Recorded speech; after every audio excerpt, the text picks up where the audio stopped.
Hello everyone, welcome back to Disha classes. उम्मीद करती हूँ मेरी वीडियोस आपको पसंद आ रही होंगी और आपको किसी न किसी एग्ज़ाम की प्रिपरेशन में ज़रूर हेल्पफुल होंगी।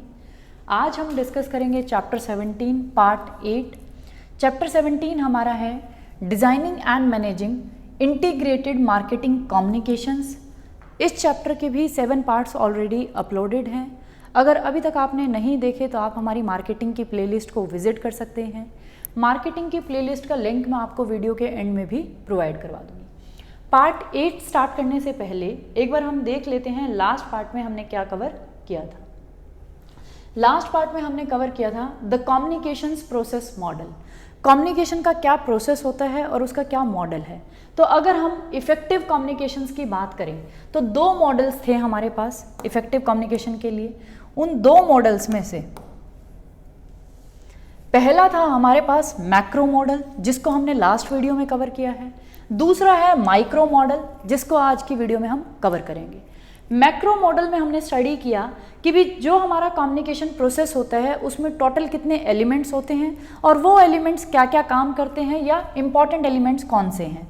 उन एलिमेंट्स में टोटल 9 में से हमने देखा सबसे पहले कोई भी मैसेज, आइडिया या इन्फॉर्मेशन को कम्युनिकेट करने के लिए, पास ऑन करने के लिए किसी दूसरी पार्टी को एक सेंडर होगा। वो उस मैसेज को इनकोड करेगा, इस तरीके से डिज़ाइन करेगा कि भी रिसीवर को समझ आए जो भी आइडिया है, फीलिंग है, इन्फॉर्मेशन है। फिर उसे मैसेज की फॉर्म में बनाएगा, मैसेज को किसी मीडिया के थ्रू ट्रांसफ़र करेगा रिसीवर के पास। रिसीवर उसको डिकोड करेगा, अपनी लैंग्वेज में समझेगा, उसके लिए रिस्पांस तैयार करेगा रिसीवर कि मैं कैसे रिस्पांस करूं इस कम्युनिकेशन के लिए। फिर वो अपना फीडबैक फाइनल सेंडर को दे देगा और साथ में हमारा एक 9th एलिमेंट था जो था नॉइस। ये था हमारा macro model of communication process, जिसको हमने लास्ट वीडियो में कवर किया। आज हम करेंगे माइक्रो मॉडल।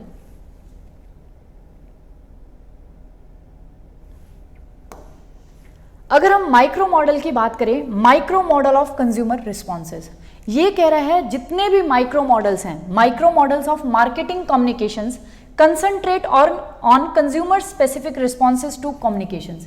ये कह रहा है मैक्रो मॉडल में आपने देखा कि भी हमने कम्युनिकेशन के प्रोसेस को स्टडी किया कि कम्युनिकेशन का प्रोसेस क्या होता है, उसके एलिमेंट्स क्या हैं। लेकिन जितने भी हमारे माइक्रो मॉडल्स हैं मार्केटिंग कम्युनिकेशन के, वो कंसंट्रेट करते हैं कि भी जो हमारी कम्युनिकेशंस होती हैं उन कम्युनिकेशंस पे हमारे कंज्यूमर का क्या स्पेसिफिक रिस्पॉन्स आता है या कैसे हमारे कंज्यूमर रिस्पॉन्स करते हैं डिफरेंट कम्युनिकेशंस के अकॉर्डिंग। क्लियर? तो इसमें हम कंज्यूमर्स के रिस्पॉन्सेज को स्टडी करेंगे कि भी कैसे कंज्यूमर रिस्पॉन्स करता है अलग अलग कम्युनिकेशंस को जो उसे एक कंपनी या एक प्रोडक्ट के बारे में रिसीव होती है। Figure 17.2 summarise 4 classic response hierarchy models. ये कह रहा है जो आपका फिगर 17.2 है उसने 4 क्लासिक रिस्पॉन्स हायरार्की मॉडल्स दिखाए हैं। देखिए,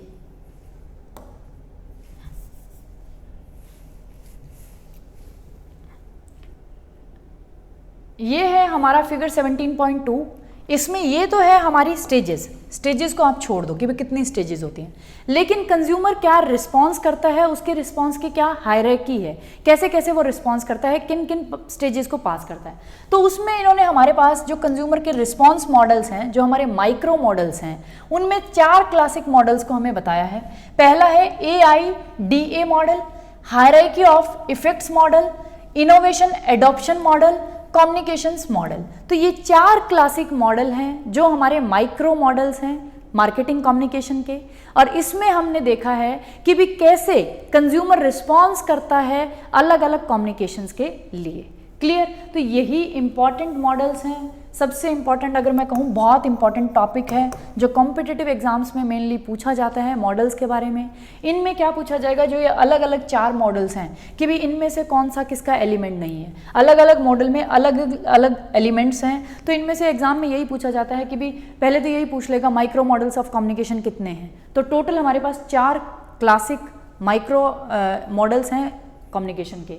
उनके बाद पूछेगा कि भाई मान सकते हैं कि वो स्पेसिफिक किसी मॉडल को भी पूछ सकता है कि भाई AIDA मॉडल क्या है या AIDA की फुल फॉर्म क्या है।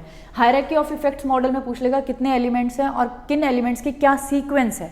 आपको सीक्वेंस भी डिटेल ऐसे ही याद करनी है जैसे ये सीक्वेंस है, क्योंकि ये रिस्पॉन्स की सीक्वेंस है कि भी सबसे पहले कंज्यूमर का रिस्पॉन्स क्या आता है, फिर वो क्या रिस्पॉन्स करता है, जैसे जैसे कम्युनिकेशन आती है। तो अलग अलग हायरार्की है पूरी, इसको आपको ऐसे ही याद करना है जिस पैटर्न में हायरार्की में आपको दे रखा है सीक्वेंस में। तो सीक्वेंस पूछ सकता है, मॉडल का नाम पूछ सकता है, फुल फॉर्म पूछ सकता है। तो ये सबसे इंपॉर्टेंट टॉपिक है, इसको आपको ध्यान से करना है। क्लियर? तो ये हमने देख लिया जितने भी माइक्रो मॉडल्स हैं मार्केटिंग कम्युनिकेशन के, वो हमारे बताते हैं कि भी कंज्यूमर के क्या स्पेसिफिक रिस्पॉन्स होंगे अलग अलग कम्युनिकेशंस को लेकर। All these models assume the buyer passes through cognitive, effective and behavioral stages in that order।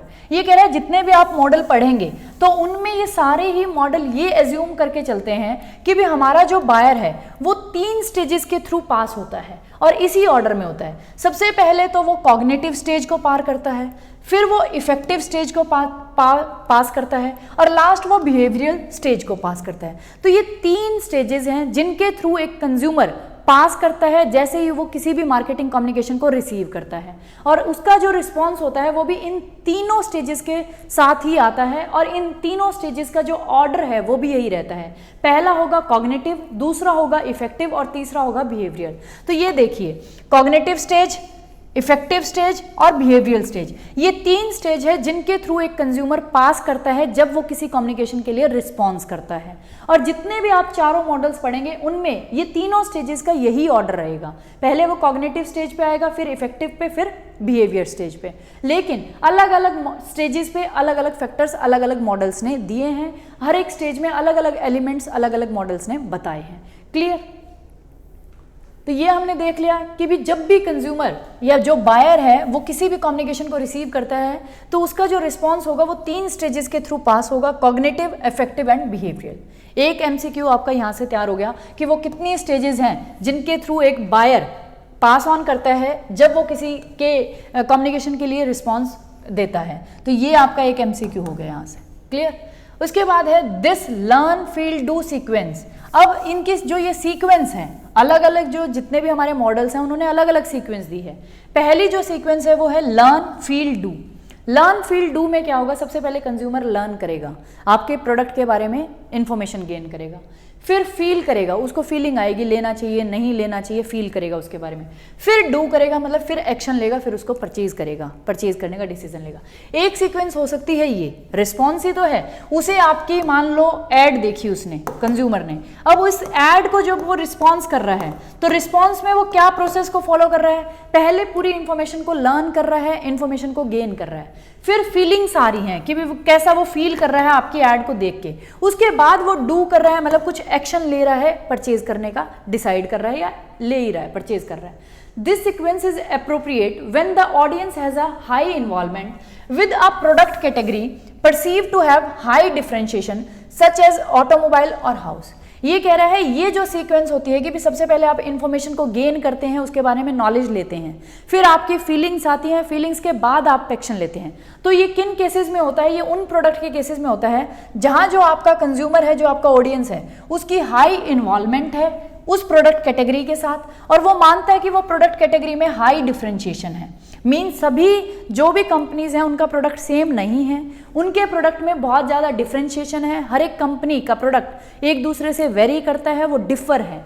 तो जहां कंज्यूमर को लगता है कि भी ऑडियंस मतलब जो कंज्यूमर है उसका हाई इन्वॉल्वमेंट है उस प्रोडक्ट कैटेगरी के साथ और हाई डिफरेंशिएशन को वो एज्यूम करता है कि भी इस प्रोडक्ट की कैटेगरी में तो बहुत डिफरेंशिएशन, अलग अलग कंपनीज के मुझे प्रोडक्ट्स मिल जाएंगे, तो वहां जो कंज्यूमर सीक्वेंस को फॉलो करता है वो होती है लर्न फील एंड डू। ये एग्जांपल के तौर पे ऑटोमोबाइल हाउस, क्योंकि अब आप देखिए ऑटोमोबाइल का एग्जांपल लेते हैं पहले हम। ऑटोमोबाइल में कितनी कंपनीज हैं जो गाड़ियां बनाती हैं और हर एक गाड़ी की जो डिफरेंशिएशन है वो अलग अलग है। हर एक कंपनी की जो गाड़ियां हैं वो अलग अलग मॉडल्स हैं, अलग अलग फीचर्स हैं, किसी में कोई फीचर है, किसी में कोई, तो सभी के प्रोडक्ट्स क्या है, हाईली डिफरेंशिएटेड है। और उसमें इन्वॉल्वमेंट भी कंज्यूमर की कैसी है, हाई, क्योंकि उसमें large amount of funds invest होते हैं, बंदे की फीलिंग्स जुड़ी होती है, एक ही बार बंदा गाड़ी खरीदता है या 2 बार खरीदता है, तो बहुत सारी चीज़ें हैं कि भी कंज्यूमर की या ऑडियंस की इन्वॉल्वमेंट भी हाई है और उसे लगता है कि भी इस प्रोडक्ट की कैटेगरी में डिफरेंशिएशन भी बहुत ज़्यादा है। अलग अलग कंपनीज की अलग अलग प्रोडक्ट्स हैं, अलग अलग फीचर्स हैं, तो वहाँ इस सीक्वेंस को वो फॉलो करता है। एन अल्टरनेटिव सीक्वेंस, अब इससे दूसरी सीक्वेंस क्या हो सकती है, do feel learn is relevant when the audience has high involvement but perceives little or no differentiation within the product category। ये कह रहा है आप पहले क्या करेंगे, पहले आप कर लेंगे जो भी एक्शन आपको लेना है, आप ले लेंगे, प्रोडक्ट को परचेज कर लेंगे। परचेज करने के बाद आपकी कुछ फीलिंग्स आएंगी, जैसे आपको उसके फीचर्स लगे, उसकी क्वालिटी लगी, फीलिंग्स आई। फीलिंग्स के बाद आपने लर्न किया कि भी ये जो ब्रांड है, ये प्रोडक्ट है, ये कैसा है। तो यहाँ जो सीक्वेंस है वो आप देखें बिल्कुल इसके अपोजिट होगी, डू फील एंड लर्न, इसका उल्टा हो गया। ये किन केसेस में रिलेवेंट है, जब आपके ऑडियंस की हाई इन्वॉल्वमेंट तो है, उसको मतलब इंटरेस्ट तो है, उसे लगता है कि भी इसमें मेरे पैसे भी ज़्यादा लग रहे हैं या इसमें मतलब मेरे को इन्वॉल्व होने की ज़रूरत है। ये नहीं कि भी डेली यूज़ का कोई आइटम है कि भी 10-20 रुपए की चीज़ है और वो 10 रुपए की 20 रुपए की चीज़ में हाई इन्वॉल्वमेंट नहीं है, वो इतना डिसाइड करने में, डिसीजन लेने में इतना मतलब सोच नहीं रहा। लेकिन ये उसके लिए है जहां उसकी इन्वॉल्वमेंट तो हाई है, लेकिन उसे लगता है कि भी किसी भी कंपनी का ले ले, उसमें डिफरेंशिएशन नहीं है, मतलब प्रोडक्ट डिफरेंशिएशन नहीं है, सभी कंपनीज का प्रोडक्ट क्या है, सेम। एग्जाम्पल के लिए एयरलाइन टिकट्स हैं। अब आप जब ट्रैवल करेंगे तो एयरलाइन टिकट्स, तो एक बात बताओ कि भी आपको अगर दिल्ली से मुंबई जाना है तो जितनी भी फ्लाइट्स हैं, जितनी भी हमारी फ्लाइट्स की कंपनी है, वो आपको सब दिल्ली एयरपोर्ट से लेके मुंबई एयरपोर्ट पे ही छोड़ेंगी।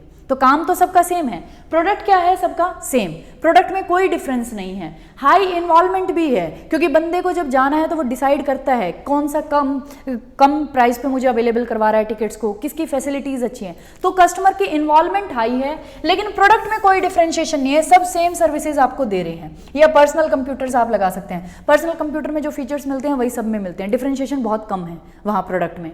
तो ऐसे केस में कंज्यूमर क्या करता है, पहले तो किसी भी, क्योंकि प्रोडक्ट तो सबका सेम है, पहले परचेज कर लेगा, फिर उसके बाद में फील करेगा। मान लो उसकी, जैसे ही आपने एयरलाइन टिकट्स बाय करी किसी भी कंपनी की, स्पाइस जेट की करी, अगर आपको उनकी सर्विसेज नहीं अच्छी लगी, आपने ले ली, परचेज कर ली, फीलिंग्स आई, अच्छी नहीं लगी, आपने वहां से याद किया कि भी आगे से कभी भी स्पाइस जेट की नहीं लूंगा। तो ये सीक्वेंस फॉलो होता है जब जो हमारा ऑडियंस है, कंज्यूमर है, उसकी हाई इन्वॉल्वमेंट तो है लेकिन प्रोडक्ट में डिफरेंशिएशन नहीं है, तो वो जो सीक्वेंस फॉलो करेगा वो फॉलो करेगा डू फील और लर्न की। अब आती है थर्ड सीक्वेंस। थर्ड सीक्वेंस हमारी हो सकती है learn, do, feel is relevant when the audience has low involvement and perceives little differentiation. ये कह रहा है ये वाली जो सीक्वेंस है, पहले आप लर्न करेंगे, थोड़ी सी इन्फॉर्मेशन लेंगे, इन्फॉर्मेशन आपने गेन करी, फिर आप उसे परचेज कर लेंगे, परचेज करने के बाद आपको फील आएगा। ये किन केसेस में होता है, ये वाला जो हमारा सीक्वेंस है वो है जब कंज्यूमर की या ऑडियंस की लो इन्वॉल्वमेंट है, मीन्स उसका कुछ 10-20 रुपए की चीज़ है, वो इसकी इन्वॉल्वमेंट इतनी भी नहीं है कि भी डिसीजन लेने के लिए बिल्कुल उसको इन्फॉर्मेशन को गेन करना है या उसको प्रोसेस कर रहा है, और जो प्रोडक्ट में डिफरेंशिएशन है वो भी लिटिल और बिल्कुल नहीं है। जैसे आप सॉल्ट परचेज कर रहे हैं, अब सॉल्ट आप किसी भी कंपनी का परचेज कर लें, सेम सॉल्ट है, सेम टेस्ट होता है सॉल्ट का, ब्रांड्स अलग होती हैं, तो प्रोडक्ट में डिफरेंशिएशन नहीं है। और कंज्यूमर की इन्वॉल्वमेंट भी कैसी है, लो, इतनी हाई मतलब हाई प्राइस का प्रोडक्ट तो है नहीं कि भी वो इतना सोचेगा, तो इन्वॉल्वमेंट भी लो है और उसका जो डिफरेंशिएशन है वो भी नहीं है, जैसे बैटरीज होगी। तो इसके केस में जो सीक्वेंस हो सकती है रिस्पॉन्स की, वो हो सकती है पहले वो लर्न कर लेगा, चलो ये देख लेगा किस किस ब्रांड्स के नमक आते हैं, सॉल्ट आता है, उसके बाद उनमें से किसी भी एक को ले लेगा, लर्न करने के बाद परचेज कर लेगा, परचेज करने के बाद फील करेगा कि भी क्वालिटी अच्छी है या नहीं। क्लियर? तो ये सीक्वेंस फॉलो होता है जब प्रोडक्ट में इन्वॉल्वमेंट भी कम होती है और प्रोडक्ट में डिफरेंशिएशन भी कम होती है। तो हमने इस पैराग्राफ में 3 चीज़ों को पढ़ा कि भाई 3 वो स्टेजेस कौन सी है जिनके थ्रू एक बायर पास होता है जब भी उसे कोई भी कम्युनिकेशन मिलती है किसी भी कंपनी या ब्रांड के बारे में। तो उन तीनों स्टेजेस को पढ़ा, फिर हमने सीक्वेंसेस को किया कि भी 3 सीक्वेंसेस हैं हमारे पास अलग अलग केसेस में। एक है जब हाई इन्वॉल्वमेंट हाई डिफरेंशिएशन था, एक है हाई इन्वॉल्वमेंट नो डिफरेंशिएशन, दूसरा था low involvement low differentiation. By choosing the right sequence the marketer can do a better job of planning communication. अब ये कह रहा है अगर मार्केटर को ये अच्छे से पता हो कि भी उसका प्रोडक्ट किस कैटेगरी में आता है, हाई इन्वॉल्वमेंट और डिफरेंशिएशन वाली में आता है या लो इन्वॉल्वमेंट और नो डिफरेंशिएशन वाली कैटेगरी में आता है, अगर उसे पता हो तो वो अच्छे से अपनी कम्युनिकेशंस को प्लान कर सकता है। क्योंकि आपको पता होना चाहिए कि भी कंज्यूमर पहले लर्न करेगा, फील करेगा या डू लेगा उसको, या फिर वो पहले लेगा फिर फील करेगा फिर लर्न करेगा। तो उस हिसाब से अगर मार्केटर को पता हो कि भी राइट सीक्वेंस क्या है उसके प्रोडक्ट के लिए, उसकी ब्रांड के लिए, तो वो अपनी कम्युनिकेशंस को अच्छे से प्लान कर सकता है। तो ये था हमारा इस टॉपिक का कंक्लूजन। उससे ऊपर वाले में हमने यही पढ़ लिया कि भी जितने भी माइक्रो मॉडल्स हैं कम्युनिकेशन के, वो सारे किससे रिलेटेड हैं, वो आपको बताएंगे कि भी आपके कंज्यूमर्स का क्या स्पेसिफिक रिस्पॉन्स होगा जब भी उसे कोई कम्युनिकेशन मिलती है। फिर हमने उन 3 स्टेजेस को भी देख लिया और 4 जो हमारे क्लासिक मॉडल्स हैं उनको भी हमने देखा कि भी 4 क्लासिक मॉडल्स आपको दिए गए हैं कि भी कैसे कंज्यूमर रिस्पॉन्स करता है, क्या उसका सीक्वेंस होता है, क्या हायरार्की होती है। इसकी जो सीक्वेंस है वो सेम रहेगी, आपको ऐसे ही याद करना पड़ेगा इन मॉडल्स को। जब हम समझाएंगे अगले नेक्स्ट वीडियो में तो आपको इजीली लर्न भी हो जाएगा, ऐसे कोई दिक्कत नहीं है कि भी लर्न नहीं होगा। लेकिन स्टेजेस 3 जो हमारे चारों मॉडल्स हैं उनमें स्टेजेस यही रहेगी। सबसे पहले वो कॉग्निटिव स्टेज के थ्रू पास होगा बायर, जैसे ही उसे कोई भी इंफॉर्मेशन आपके प्रोडक्ट या ब्रांड से रिलेटेड कम्युनिकेशन मिलेगी, फिर वो इफेक्टिव स्टेज पे जाएगा, फिर वो बिहेवियर स्टेज पे जाएगा। तो यही 3 स्टेजेस रहेंगे जिनके थ्रू एक कंज्यूमर या बायर पास करेगा जैसे ही उसे कम्युनिकेशन मिलती हैं। फिर हमने 3 सीक्वेंसेस देखे, 3 टाइप की कैटेगरीज देखी, इनको हमने कवर कर लिया। क्लियर? तो ये था हमारा आज का टॉपिक। अगर आपको मेरी वीडियोस अच्छी लगती है, मेरा कंटेंट अच्छा लगता है, मेरा टीचिंग स्टाइल अच्छा लगता है, तो इन रिटर्न आप सभी से बस एक ही रिक्वेस्ट करती हूँ, प्लीज़ वीडियोस को ज़्यादा से ज़्यादा शेयर कर दिया करो। अगर चैनल को सब्सक्राइब नहीं करा तो प्लीज़ चैनल को भी सब्सक्राइब कर लें। जैसे ही आप दिशा क्लासेस के होम पेज पे जाएंगे यूट्यूब चैनल के, तो वहाँ आपको सबसे पहले सब्सक्राइब का बटन मिलेगा, आपको सब्सक्राइब के बटन को क्लिक करना है। उसके बाद दिशा क्लासेस की सभी वीडियोज़ आपको मिलेंगी। और अगर आपको चाहिए कि भी आपको नोटिफिकेशन भी मिले जैसे ही दिशा क्लासेस की कोई नई वीडियो अपलोड हो यूट्यूब पे, तो आप बेल आइकन को भी दबा लें। उससे आपको जैसे ही हमारी कोई वीडियो अपलोड होगी तो वैसे ही आपको नोटिफिकेशन भी मिल जाएगी। इन रिटर्न जितनी मेहनत मैं आपके लिए कर रही हूँ फिलिप कोटलर को ऐसे लाइन टू लाइन कवर करवाने के लिए, इन रिटर्न एक ही चीज़ एक्सपेक्ट कर रही हूँ मेरे सभी व्यूवर्स से, प्लीज़ वीडियोस को ज़्यादा से ज़्यादा शेयर कर दिया करो। और चैनल को अगर सब्सक्राइब नहीं करा तो चैनल को भी प्लीज़ सब्सक्राइब कर लें। Thank you for watching Disha classes.